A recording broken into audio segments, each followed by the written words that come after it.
Ôi trời ơi, chảo bánh mềm mặt. Nhưng mà đi khói chạy vào trong là trở nên luôn. Chẳng là mà đúng rồi, đây buổi chiều mà đúng rồi. Đấy, chẳng thì nó mong một xí chia ly. Nhà rồi chơi. Ra đi cô. Anh tên á, thằng. Tới chính nhà chơi. Ô, anh chỉ bông rồi này hôn. Ít tí đó này. Này sai chỗ đó là. Chỗ đấy tao hồ là.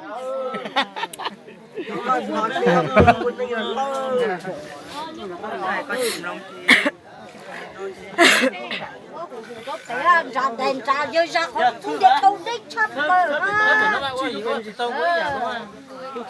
Ở kia gì núi, ta có tao có đi nói đi hả? Chà đi.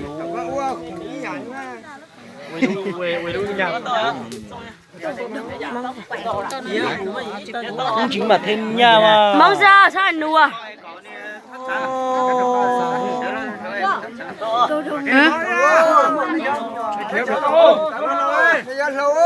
Đi nung nó có gì tao nung à? Ô đã lộ sao nua ta mong chỉnh trong cái chuyện đấy để à hả?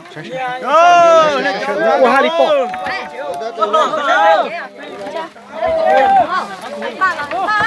Ba đi về. Mà hết này phình thôi. Ta này hả?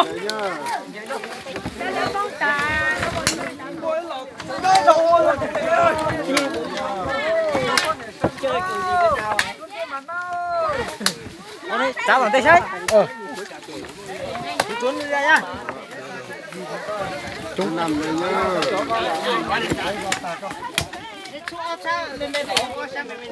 Chính rồi.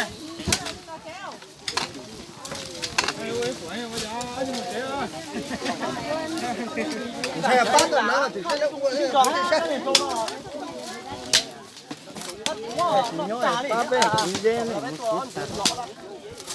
Chết rồi ơi.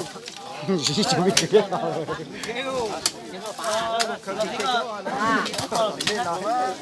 Thôi được tuổi ba à.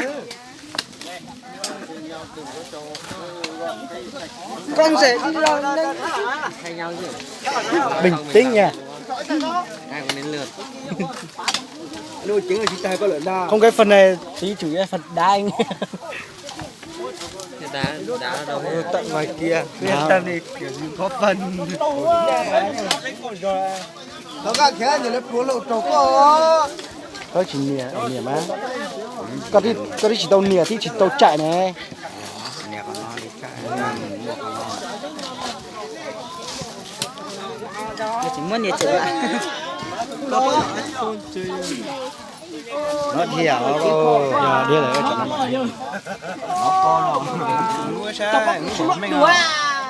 Mình cứ con đuổi dễ ăn đến đấy cơ. Tôi công ty là quay dây nó để bóng mình thôi mà.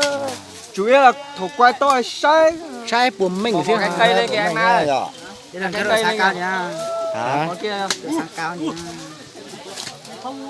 Đồ sáng nói ra. Dạ. Nó to á. Nó to mà. Chúng ta đi. Thắng luôn. Trồi nó, trồi á.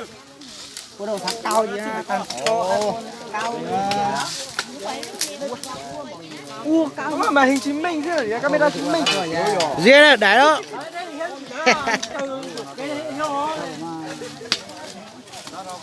Cái mà Có mà hình tí xưa tờ cái chỉ đặt mà hình camera mà ôm Hãy subscribe kênh Cho Nè, tao này chụp con gì lại đi.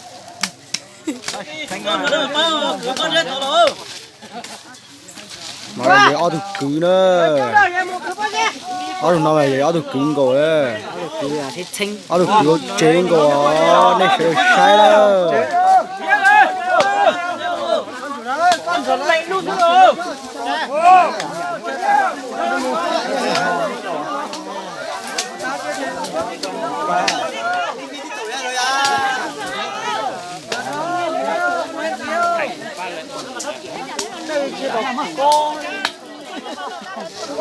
Quần hấp à? Ta bò. Ta kỳ thế mà này sai tí tổ đó. Nhưng mà này à. Hôm nay để số kiện bê rồi hết rồi. Ta kỳ đóng quần đấy ra đấy cường tí bớt trò mà chẳng là này sai tổ. 2 cá dùng ra ít dàn tên bờ ok nó còn như heo sau nó chín nành ha ok con này nè chi phủ đó con này có chi phủ nó phủ thôi có tổ chi quay ít nhất phải nành của béo phủ mà hay không mà chi phủ đấy bìa đấy anh chỉ trói ra nhạt khó xem lực kinh là khó nói mà chỉ có gió nhà của tôi này nè tí đồ trên nè mà khó xem nè nè tôi mà thì tôi trên tí là mà hấp lông mà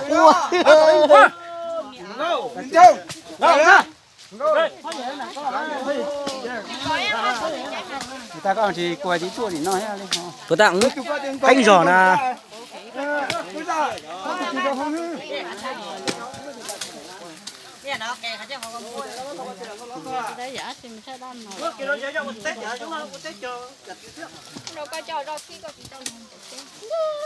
lúc kia khó này à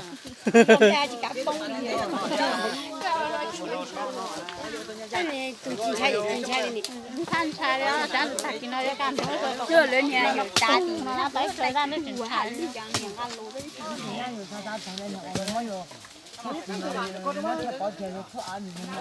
cho nên nó có nhớ tôi dịch nó có đa còn